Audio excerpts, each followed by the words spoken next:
আবু হুরায়রা রাদিয়াল্লাহু তাআলা আনহু থেকে বর্ণিত, তিনি বলেন রাসূলুল্লাহ সাল্লাল্লাহু আলাইহি ওয়াসাল্লামকে এক ব্যক্তি জিজ্ঞাসা করলো, আল্লাহর নবী, একটা মহিলা আছে যে মহিলাটা বেশি বেশি সালাত আদায় করে, বেশি বেশি সিয়াম পালন করে, বেশি বেশি দান খায়রাত করে, কিন্তু সেই মহিলাটার মুখের দ্বারাতে তার পাড়া প্রতিবেশী নিরাপদে থাকে না।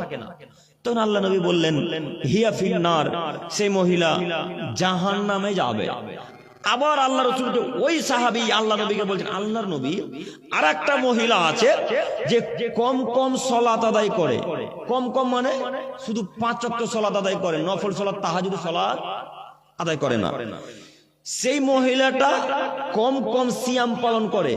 কম কম সিয়াম মানে শুধু রমজান মাসে সিয়াম পালন করে, ও মুহররমের সিয়াম আর প্রতি সপ্তাহের সিয়াম, এই সিয়াম পালন করে না।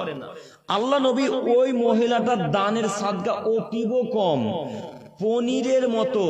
একটা পনির ইসলামের পথে দান করে যেমন, এরকম দান এই মহিলাটা করে। তো আল্লাহর নবী এই মহিলাটার দ্বারাতে কোনো পাড়া প্রতিবেশী কোনোদিন কষ্ট পায়নি। এই মহিলাটা সারা গ্রামবাসীর সাথে ভালো আচরণ করে। তখন আল্লাহ নবী বললেন, শোনো, কথা যদি তোমার সত্য হয়, হিয়া ফিল জান্নাত, সেই মহিলা জান্নাতে যাবে। তাহলে বেশি বেশি সালাত, বেশি বেশি তাহাজ্জুদ, বেশি বেশি সিয়াম, বেশি বেশি দান খায়রাত কোনো কাজে আসলো?